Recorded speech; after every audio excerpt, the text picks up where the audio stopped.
Boker Tov, Chodesh Tov Mevorach. Donc Baruch Hashem, le shiur aujourd'hui, il est offert par le Rav Twitou pour la réussite de Yaakov Mordechai. Voilà, c'est une belle dédicace. Ah, Baruch Hashem.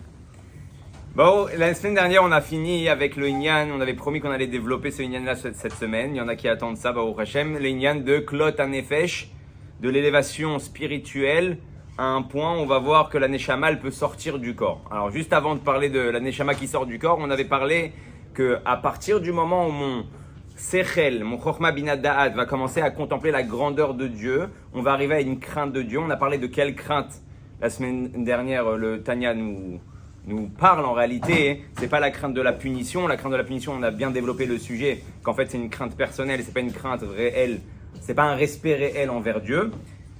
Donc tout de suite après, on va faire naître chez nous ce qui s'appelle la Ahava. Et le Admor Azaken dit Veshuv itlaev libo be'ahava aza kerish pe'esh. Et d'un coup, quand il va arriver à cette perception, on ne peut pas arriver à l'amour de Dieu réel si on passe pas par la crainte de Dieu.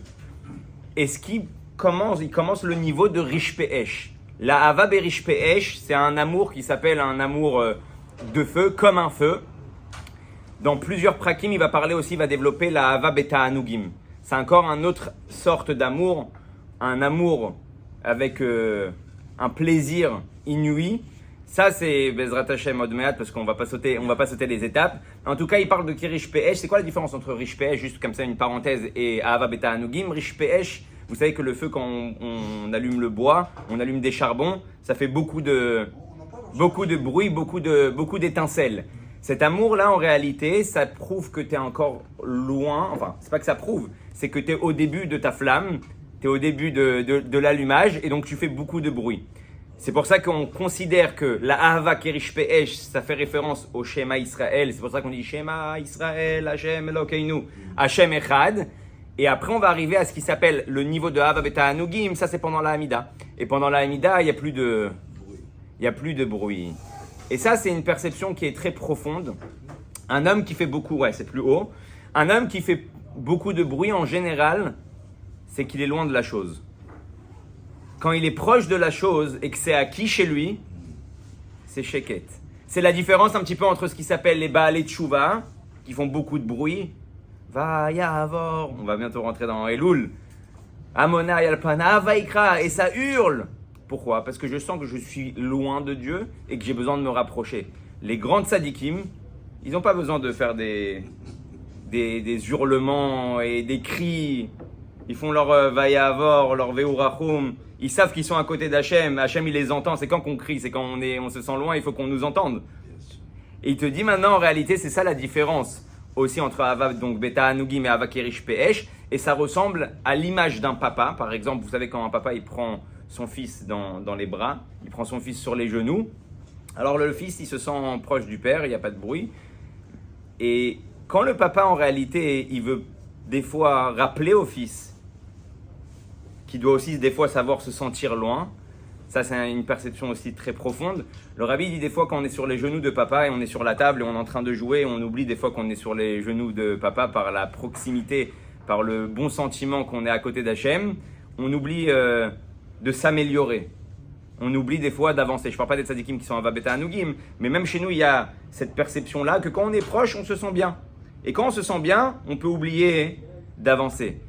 Et des fois, le papa, qu'est-ce qu'il fait quand il voit que le fils, il oublie qu'il est sur les genoux du papa? Il le prend, il le remet par terre, il dit « Ah, ça y est, tu m'as saoulé, tu m'as fatigué. » Et là, le bébé, l'enfant, qu'est-ce qu'il refait? Papa, papa, papa. Et donc, ce papa-là, en réalité, on revient à l'amour de Kerish Pe'esh. Au moment où on crie, on appelle Dieu pour qu'il se rapproche de nous. Et Dieu, il nous reprend et nous emmène maintenant à la destination dans laquelle on voulait arriver. Donc, pourquoi je parle de ça? Parce que souvent, faut s'émouvoir, mais il ne faut pas prendre ça non plus trop à cœur. Des fois, quand on a le sentiment d'un richouk, d'une distance spirituelle, des fois, on ne se sent pas bien à cause de ça. Des fois, les gens, ils baissent les bras. Ils se disent, j'en ai marre de ces chutes et de ces remontées. À chaque fois, ça m'arrive. À chaque fois, je m'éloigne. À chaque fois, je n'arrive pas encore une fois à me lever à la tfila. Et on arrive dans un système comme ça où on est un petit peu en yiouch, en désespoir. Et en réalité, il faut savoir que des fois, c'est une volonté de Dieu de te mettre dans une situation d'éloignement pour que tu ressentes à nouveau la Hava Kerish Pe'esh.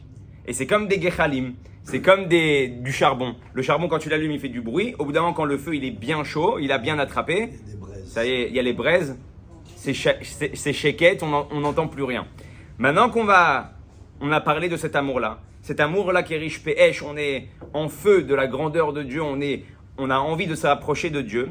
Bechasheka vechafetza utshuka venefesh shokeka legdulat ensof baruchu. Là, le Admor Azaken, il va donner 4 lachon, 4 langages d'amour qu'un homme peut ressentir envers Dieu. Chasheka, chafetza, tchouka et shokeka. Et d'ailleurs, le Rav Hillel Miparitch, il ramène un Yan Meod Ma'anien, c'est que le feu, il a 4 couleurs. C'est comme la flamme, c'est 4 léchonotes, c'est Keneged les 4 couleurs qu'il y a dans le feu, le bleu, le rouge, le jaune et le blanc. Ces 4 couleurs qu'il y a dans le feu, chacun il a une chaleur, il dégage une chaleur à un autre niveau. Et ça fait référence à ces 4 léchonotes, donc il n'y a rien pour rien dans le Tanya, tous les mots sont précis. Ça fait référence à cette Neshama là, en fait, pourquoi le feu il monte toujours vers le haut, c'est comme à l'image de la Neshama qui veut toujours retourner à sa source, Kal Kochacha Atachai. Dieu, c'est Dieu qui nous oblige de vivre parce que la Neshama elle a qu'une envie, c'est de se barrer, de repartir où elle est, arriver à Avabeta Anugim. Et là, on va rentrer dans ce qu'on avait promis la semaine dernière, ce qui s'appelle le Klot HaNefesh. Uvei Klot HaNefesh Kedirtiv. Et là, le Admor Azaken, il va ramener 3 psukim dans le Teilim. Nirsefa vegam kalta nafshi lechatzrot Hashem. Donc, ma volonté est de se rapprocher du Chatzer de Dieu. Urtiv tsama nafshi lelokim. Je suis assoiffé de Dieu. Urtiv tsama lecha nafshi.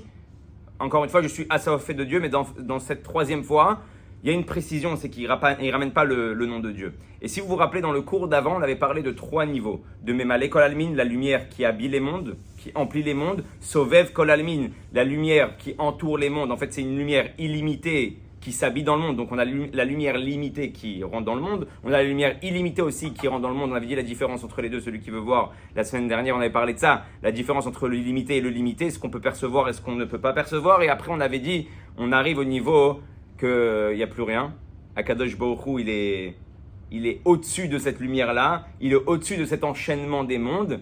Et là-bas, on va arriver au niveau, si vous vous rappelez, de Kol HaKame Kelo Chashiv. Il n'y a plus rien qui existe. D'accord? Et c'est pour ça que là, il va juxtaposer 3 psukim par rapport à ton niveau spirituel. Tu vas voir au début ce qui s'appelle Nirsefa Vegam Kalta Nafshi. Ce niveau-là où tu perçois la lumière, la première lumière, la lumière limitée, et tu veux te rapprocher de Dieu. C'est pour ça qu'il nomme, il donne le nom de Dieu. Ensuite, la deuxième, tu arrives à un niveau plus haut, tu arrives à percevoir même la lumière illimitée qui transcende les mondes. C'est encore un sujet en soi, mais on va le développer Bezrat Hashem dans la suite. Et après, on arrive au dernier niveau. Là-bas, il y a écrit Tsama Lecha Nafshi. Il n'y a plus écrit le nom de Dieu. Au début, il y a écrit Hashem, Yud Kei Vav Kei. Et dans le deuxième passage, il y a écrit Elohim. Et dans le troisième passage, il y a écrit Lecha. On sait que Lecha, c'est encore plus haut que les noms divins. Pourquoi? Parce que quand je dis à quelqu'un toi, je ne t'appelle pas avec un nom. Un nom, c'est toujours une partie extérieure de la personne. Donc, même quand Dieu il se dévoile à travers Yud Kei Vav Kei, et même quand Dieu il se dévoile à travers le nom de Elohim, c'est Dieu tel qu'il se dévoile par rapport à ses midot et par rapport à ces nyanim là. Mais il y a un niveau où c'est Atzmuto Mauto Itbarach, où là-bas je ne peux plus donner le nom. Je ne peux plus donner de nom à Dieu. C'est lui. Et là on arrive au troisième niveau. On ne cherche plus à s'attacher au nom d'Elohim ou au nom de Yud Kei Vav Kei. On arrive à un niveau où on veut Dieu lui-même. C'est pour ça qu'il y avait une histoire, je vais raconter que le Admor Azaken, des fois il rentrait en transe, et il était mis de galgal par terre, il tombait par terre et il disait à Kadosh Baruch Hu, je ne veux pas de ton salaire, je ne veux pas de ton Gan Eden, je veux toi. Je veux seulement toi. Hein? C'est accessible chacun, on va voir, c'est accessible chacun à notre perception et à notre niveau. C'est pour ça que dans la parashat Atat et Tzavé, où là-bas c'est la seule parasha où Moshe Rabbeinu n'est pas Mofia, on ne le voit pas, on ne voit pas le nom de Moshe, mais Moshe il a dit efface-moi, Dieu a dit efface-moi, ok, je vais t'effacer. Il a effacé de la paracha Atat et Tzavé. Et le Rabbi dit en réalité la paracha où Moshe il est le plus présent, c'est celle-là. C'est Atat et Tzavé. Et pourquoi? Parce que c'est la première fois où il dit à Moshe Ata. Il l'appelle plus en tant que Moshe avec son nom et ce que ça veut dire Moshe. Ata, toi, je parle à toi et les bénis Israël ils comprennent que je parle à ton essence. Je parle à qui tu es réellement, pas à travers un nom. Qui tu es toi. Et c'est pour ça que dans le troisième pasouk, Hachem, il est plus Ulomofia. Hachem, il est plus, on le voit plus. Et c'est Dafka, le Nyan de Lecha. Maintenant qu'on va arriver à ce niveau-là, donc on est en folie, on est en plein amour. Avakirish Pe'esh, on fait beaucoup de bruit, on fait beaucoup d'étincelles, on veut se rapprocher de notre source. Un Neshama, elle a qu'une envie, c'est de partir. On peut arriver à ce qui s'appelle Klot Hanefesh. Alors, c'est quoi Klot Hanefesh? On va le voir dans la Torah avec les enfants, le Orach Chaim HaKadosh. Il va ramener ça par rapport aux enfants de Aaron, Bekirvatam El Hashem, en se rapprochant de Dieu. Il n'y a pas écrit là-bas, hein, en entrant vers Dieu, en allant vers Dieu. Il y a écrit en se rapprochant de Dieu. Ils ont eu ce qui s'appelle Klot Hanefesh. En fait, ce qui s'est passé chez les enfants d'Aaron, c'est qu'ils sont rentrés à un niveau spirituel tellement haut que leur Neshama, elle est tout simplement sortie du corps. Et en réalité, là-bas, alors pourquoi on leur reproche cette faute-là? Ça veut dire, c'est pas qu'ils ont fait en réalité une réelle faute, où ils ont voulu faire un Esh Zara. Alors vous pouvez poser la question, alors pourquoi il écrit qu'ils ont fait un feu étranger? Ce feu étranger-là, c'est ce feu-là de la Neshama qui veut sortir du corps. Et Hachem, il l'appelle le feu étranger parce que c'est pas ce qu'il demande de toi. Je veux que tu te rapproches de moi, mais pas au point où tu pars de ce monde. Parce que si tu te déconnectes de ce monde-là, j'avais pas besoin de te faire descendre. Leur erreur, c'est pas une avéra, c'est pas une faute. La faute pour eux, c'était qu'à leur niveau spirituel, ils auraient dû comprendre que la volonté réelle de Dieu, c'est que tu restes ici-bas. C'est d'avoir toujours les pieds sur terre. Et ça, maintenant, on rentre dans un sujet qui est très profond. En malaasot, quand on s'approche de la Gdusha, quand on s'approche de la Torah, on s'approche des mitzvot, on s'approche de la sainteté, on n'a qu'une envie, c'est de se séparer de toute cette matérialité. Souvent, on va retrouver beaucoup de conflits. C'est pour ça qu'on a dit que le Admor Hazaken dans Torah Or, il ramène que l'approchement à Dieu peut amener à la colère. Comment c'est possible d'arriver à la colère si tu te rapproches de Dieu? C'est tout contraire. Dieu, il te dit de ne pas t'énerver. Et du coup, à cause de ton rapprochement à Dieu, tu deviens un Kaasan, tu te mets dans le mode colère. C'est pas logique. Donc, il y a un bug quelque part. Et le Admor Hazaken, en fait, il explique. À partir du moment où un homme, il se rapproche de plus en plus vers la Gdusha, il se sépare de plus en plus de ce monde-là et il oublie tout ce qu'il y a derrière. Comme une fois, il y avait un chassid qui est parti voir le Tzemar Tzedek et il lui a dit: tu es un chassid choté, pas choté avec un tave que tu bois, tu es un chassid choté avec un tête, shtout, la jeune shtout. Tu es un chassid bête. Il lui a dit pourquoi? Il lui a dit qui alita le mala mala. Toi, tu es monté très haut. Veisharta et mishpacha mata mata. Et tu as laissé la famille tout en bas. En fait, ce qu'il a voulu lui dire, c'est exactement le bug qui nous arrive à nous tous. C'est que souvent, pour des perceptions divines, on lâche les... et on part. On laisse plus au monde de nous prendre vers le bas. Maintenant, il faut savoir, si Hachem il t'a donné une femme, si Hachem il t'a donné des enfants, c'est que cette lumière que Dieu va te permettre de recevoir et d'acquérir, c'est pour eux. Tout le pourquoi un homme il évolue, Beruchaniout, c'est pas pour lui. C'est pour les autres, c'est pour son entourage. Et si vous faites attention, souvent on va retrouver des conflits dans des familles. Le type il fait tchouva, ça y est, ça devient un shahid, ça devient Oussama Ben Laden, il veut défoncer tout le monde, il veut crier sur tout le monde, il veut rouler. La famille elle est complètement frustrée, qu'est-ce qui se passe? Il est devenu complètement... Alors Baruch Hashem, que tu es dans la lumière de Dieu et que tu es attaché à Dieu et que ton émet tu le cries, tu es en mode riche Pe'esh, tu es un feu qui fait énormément de bruit. Mais Akadosh Baruch Hu, en réalité, il attend quoi de toi? Il attend que cette lumière que Dieu t'a autorisée, il t'a donné l'accès à ça, que tu la donnes à ton entourage. Comme on avait parlé, qu'il y a il y a des tzadikim qui s'appellent tzadik beparva. Ouais. C'est quoi tzadik beparva? Le rabbi ramène, il y a des tzadikim, c'est quoi parva? Parva, c'est une fourrure. C'est des tzadikim qui mettent un manteau pour se réchauffer. Ouais. Il se réchauffe. Ouais, c'est ça. Il se réchauffe, il fait sa prière, il fait son étude de Torah. Lui, il est chaud. Par contre, tout son entourage, c'est un glaçon. Et le rabbi, il dit, pourquoi tu n'as pas allumé un feu? Si tu avais allumé un feu, toi aussi, tu aurais eu chaud. Mais même ton entourage, il aurait pu profiter de ce feu-là. Même ton entourage, il aurait pu être éclairé et être rapproché de cette source-là divine. Alors en réalité, tout ça, c'est la perception de Klot Hanefesh. Et comme, je vais vous donner un exemple, par exemple, un type, il va le Shabbat Baruch Hashem, il a décidé, il se lève honnête, il va au mikveh avant, il fait une super tfila. Après la tfila, il y avait un shiur de Torah, d'Afayomi, il est resté encore 2 heures de limoud. Après, les copains, ils ont dit, on va faire un kidouche. Et il fait un kidouche, et lui, depuis 5 heures du matin, il est... Ouais. Lui, il est aux anges, il dit, va au Hachem, il n'y a que moi et Dieu, il n'y a plus rien dans le monde. Je kiffe grave. Je suis avec ma Torah, je suis avec ma tfila, j'ai demandé à Hachem tout ce que j'ai besoin. Je suis au top. Et il rentre à la maison, il passe par le parc, il entend les oiseaux chanter, il dit, Ishtab Bar Shem Olahad. Quel monde, quelle nature. Hachem, je t'aime. Hachem, I love you. Ouais. Hein? Ah. Et là, il tape à la maison. Et lui, il pense qu'il va ouvrir la porte et il va voir sa femme et ses enfants en train de prier dans le même mode que lui. Ouais, il a une avira comme ça. Les enfants, ils ont déjà posé la table et tout le monde est joyeux et tout le monde est ici. Et d'un coup, il ouvre la porte. Il voit une tête, neuf. Déjà, il sait pas. Déjà, les masques d'oxygène, ils tombent là dans l'avion. Il dit qu'est-ce qui se passe? Qu'est-ce que ça va me dire? Ouais, t'étais où? Regarde, il est quelle heure? Depuis 5 heures du matin, t'es parti, il est déjà 11 heures. Et les enfants, ils ont faim. Et en plus de ça, le masgan, il marche pas. Je sais pas ce qu'il a, ce masgan. Je t'avais dit de regarder avant Shabbat. Ouais. L'atterrissage d'urgence. Étant donné que t'es parti en Klot Hanefesh, t'es parti en chauve. Mais t'as oublié pourquoi Shem, il t'a donné un chauve. C'est pour atterrir. C'est pour réatterrir. Il t'a pas demandé, c'est pour ça que dans Kippour, on oblige le Kohen Gadol d'avoir une femme. Vechiper Beado ou Bead Beto. C'est quoi Bead Beto? Ishto, sa femme. Pourquoi? Le Kohen Gadol, avant qu'il part, avant qu'il rentre dans le Kodesh HaKodashim, on lui dit tu ne pourras pas pardonner au Bnei Israël si t'es pas marié. Quel rapport? Tu ne peux pas pardonner au Bnei Israël si tu n'es pas marié. Tu ne peux pas pardonner à Israël si tu n'as pas ce système-là chez toi de Ratso Veshov. Si tu ne sais pas partir dans l'endroit le plus saint du monde, Kodesh HaKodashim, et tu ne sais pas revenir à la maison. Tu ne pourras pas faire ton rôle.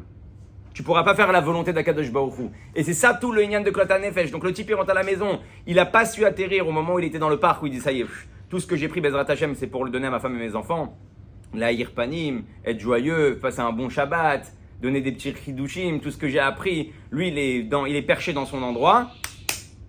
Si tu atterris pas, on te fera atterrir. C'est ce qui arrive souvent à plein de gens qui vont chez les kivrei tzadikim, qui vont à un truc, ils ont un chag, ils vont kiffer, ils vont danser, wow, ils sont béorot, ils sont comme des fous. Sauf que ces orotes-là, ils les gardent là-haut. Et quand on les fait atterrir, puis tout s'éclate. Hein, le crash, il ne comprend plus pourquoi, où elles sont passées. Tu n'as pas compris qu'il n'y a pas de mérite pour toi-même. Dieu ne t'a pas créé seul au monde. Si Dieu il te donne une lumière, c'est pour la partager. Et si tu ne la partages pas, le monde, il va te faire atterrir. C'est pour ça que si vous faites attention dans les vidéos du Rabbi, on va retrouver souvent que le Rabbi il tient une nappe. Il y a ce qui s'appelle les allocutions, les sichot, et il y a les mahamarim. Mahamarim, c'est ce qu'il appelle divrei Elokim Chaim. C'est des paroles divines, c'est des paroles très profondes, et on voit toujours que le Rabbi, si vous faites attention, il met soit une nappe sur sa main, soit une serviette sur sa main, et pendant tout le discours, il fait comme ça, ouais, il touche. Et une fois quand ils ont posé la question, en réalité, la réponse, elle était que, à ce moment-là, au niveau spirituel à laquelle il atteint, s'il ne touche pas quelque chose de matériel dans le monde, la Neshama, elle sort. Le Rabbi Rachab, quand il priait Shacharit, il avait un chassid à côté de lui. C'était quoi son tafkid? C'était quoi son rôle? C'était qu'à chaque fois qu'il voit que le Rabbi Rachab, il monte trop haut, et que ça y est, la Neshama, le feu, il va sortir du corps, il lui dit, Rabbi, j'ai une question en chassidout, et tout de suite, fallait reprendre, il y a la même histoire avec le Baal Shem Tov. Pachout, il y avait des chassidim, ils poussaient le Baal Shem Tov, pour qu'il reprenne son esprit et qu'il reste ici-bas. Donc ça peut exister. Alors tu me dis, ok, là tu es en train de parler des tzadikim qui montent, mais chez nous aussi ça existe.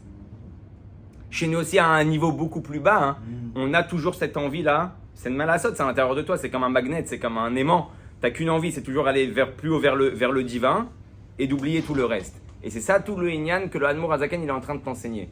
Et c'est pour ça qu'on va voir que Mohar Shalit Adaev, depuis le début, on parle de Mohar qui contrôle les sentiments, et on parle du côté négatif, que des fois tu as des pulsions, tu as des sentiments, il faut tout de suite que ta tête qui est froide, ta tête qui est en fait comparée à l'eau et le cœur qui est comparé au feu, elle doit tout de suite venir calmer les sentiments. Alors dans la Gdusha, dans la Nefesh Elokit, c'est quoi? C'est justement à ce moment-là. Quand tu sens qu'en réalité ta flamme, elle part pour partir, c'est à ce moment-là que ton cerveau doit se mettre en marche pour calmer ses sentiments et vivre ça comme il faut réellement, comme Akadosh Baruch Hu, il désire, il attend de toi. Derech Hagav, le Baal Shem Tov, si on a parlé du Baal Shem Tov juste avant, le Baal Shem Tov, il y a écrit que tous les Shabbats, quand les Chassidim, ils venaient lui demander des questions en halakha, il montait à un niveau spirituel tellement haut qu'il n'était plus capable de répondre à des questions matérielles.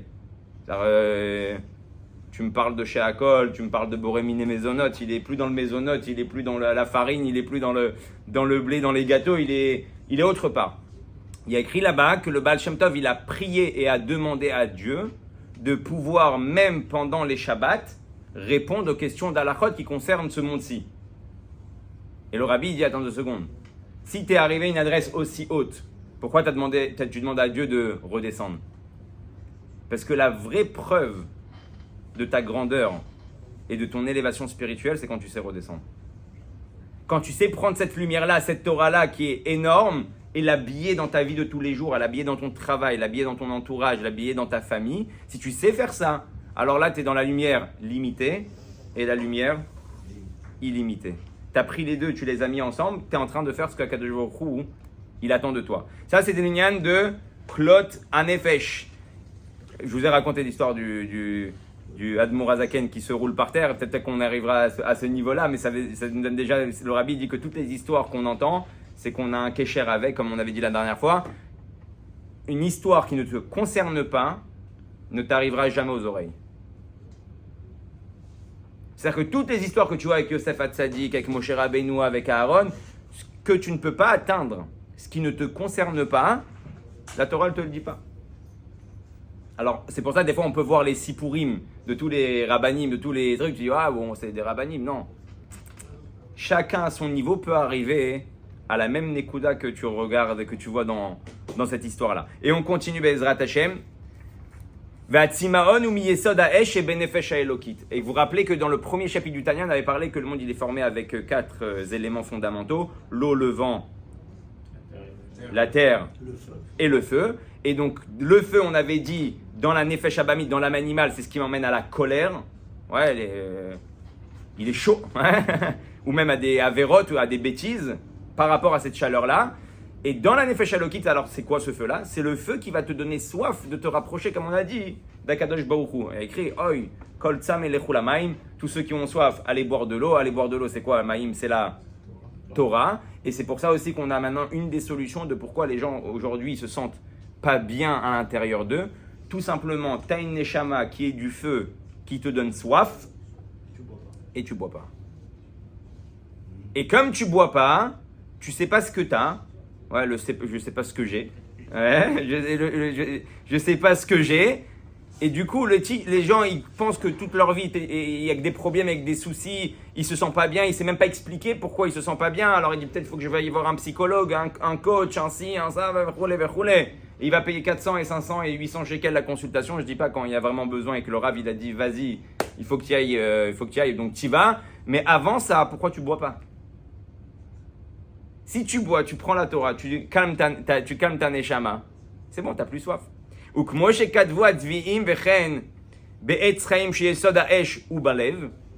yesod ha'esh il est dans le cœur. Vous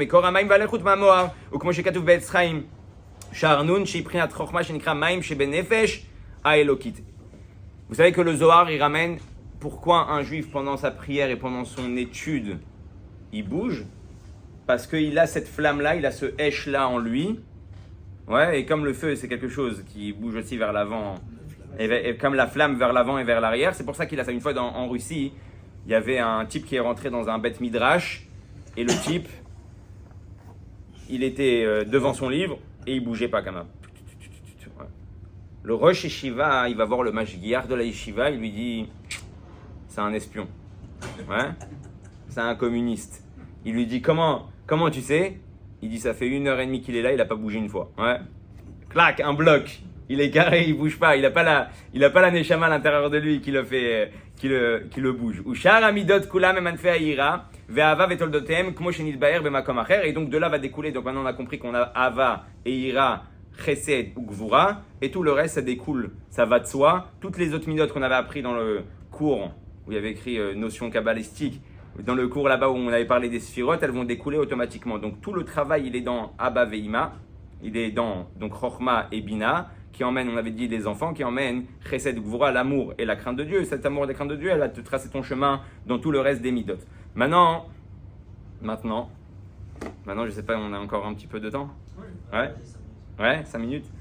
Maintenant, on va rentrer dans une chose qui est, bon, on va devoir continuer Bezrat Hashem, mais c'est ce qui s'appelle le Nekuda qu'on n'a pas encore développé, que tout le monde attendait, le Inyan du Da'at. C'est quoi le Da'at? Alors, il faut savoir que le Da'at, il y a écrit d'abord, c'est où on va retrouver ce mot au début de la Torah. Ve'ada'at ou milashon ve'adam yada et Chava. Adam a connu Chava. Ve'u leshon itkashrut ve'itrabrut. Le moussag de Da'at, c'est une notion qui est la plus profonde de tout ce qu'on est en train de parler. En réalité, sans Da'at, tu peux avoir beaucoup de Torah, beaucoup de notions, mais tu n'as pas la Hargasha. Ce qui va faire naître chez toi la Hargasha, le sentiment de quelque chose, vivre la chose à l'intérieur de toi, c'est le Da'at. C'est pour ça que vous savez, le cerveau, alors le cerveau il est dispatché en 3 compartiments principaux. Ouais. 2 devant et 1 derrière. C'est pour ça que le Dalet, Da'at, le Dalet des Tfilin, il se trouve juste ici derrière. C'est pour ça que d'après le Zohar, c'est bien d'avoir une kippa qui recouvre en réalité c'est pour ça qu'il y a des grandes kippas ou un chapeau qui recouvre en réalité Chochma, Bina et Da'at. C'est ça, c'est une des raisons. Et donc ce Da'at-là, il va nous permettre de vivre la chose. Je vais vous raconter une histoire avec le Baal Hafla. Le Baal Hafla, c'était un Talmid Chacham Maod Gadol. Au début, il était opposant à la Chassidoute, il n'était pas dans la Chassidoute, et comme il entendait parler, il voyait que le mouvement des Chassidim, il prenait de l'ampleur, il a dit, moi, je vais aller rencontrer le chef de la génération des Chassidim, qui était à l'époque le Maguid de Mezerich. Et il va voir le Maguid de Mezerich, il rentre, il dit, voilà, j'ai entendu que vous êtes des Chassidim, je veux une réunion avec vous, je veux qu'on parle. Et il vient devant le Maguid dit, Baruch Haba, et il s'assoit devant lui, derrière Hagav, au début, quand il est arrivé, ils lui ont dit, le Maguid, il fait la sieste. Ouais, le Baal Hafla, il dit, c'est quoi? Il fait la sieste. C'est quoi un Chassidim? C'est quoi déjà il s'est venu confirmer en réalité ce qu'il pensait. Le Maguid, il vient, il sort de son bureau, il s'assoit avec lui, il dit oui, que tu veux. Il dit regarde, moi j'ai des couchottes en Gemara que j'ai pas trouvé de réponse. Et on m'a dit que vous êtes des Géonim, vous êtes des Talmidei Chachamim, alors donnez-moi la réponse à la Gemara. Et il commence à déballer, il commence à lui dire toutes ses couchottes. Et le Maguid, il regarde, il fait moi, Gemara, c'est pas mon domaine. Le type, il regarde à droite, il regarde à gauche, il dit attends, c'est pas possible, c'est un Rosh Yeshiva. C'est le Gadol après le Baal Shem Tov, le Maguid, celui qui continue le Baal Shem Tov. Ok, j'ai compris. Il dit par contre, attends, j'ai un Talmid qui s'appelle Zouché. Zouché, il est dehors. Lui, c'est un tueur en Gemara, va lui demander. Il est contrarié, il sort de la Yeshiva, il a marché 3-4 jours pour arriver jusqu'à la Yeshiva de Mezerich. Il sort dehors et il se dit, bon, avec tout le chemin que j'ai fait, peut-être qu'on va chercher Zouché. Il demande à un des élèves là-bas, tu sais c'est qui Zouché? Il lui dit, ouais, c'est lui qui est sur le cheval. Hein? Et bon, c'est de pire en pire. Ouais, la sieste, il n'y a pas de réponse à la Gemara. Je vais voir Zouché. Zouché, il est sur un cheval. Hein? Il lui dit bon, ok, c'est là. Il va voir Zouché, il dit Shalom, Zouché, c'est toi Zouché Manipoli. Tout le monde connaît, le frère de Noam Elimelech. Il lui dit oui, c'est moi Zouché. Imaginez-vous les élèves du Maguid de Mezerich dans la yeshiva à cette époque-là. C'était la folie. Le Admour Azaken, Zouché Manipoli, Rav Noam Elimelech. Je sais pas ce qui se passait là-bas, mais c'était extraordinaire. Il va le voir, il dit ça va? Il dit oui. Il dit alors. J'ai des questions en Gemara à te poser. Et il commence pareil à déballer. Et Zouché dit moi, la Gemara? Il dit bon, ok, j'ai compris le délire. J'ai compris. Ça fait que confirmer mes sfekot. Et Zouché, il lui dit attends. Par contre, moi j'ai une kushia dans la Gemara que j'ai pas de réponse. C'est dans ma Sechet Brachot, Daf Mem Zayin Amud Bet. Là-bas, il ramène une mimra qui a été dit entre Rav Huna et Rav Nachman.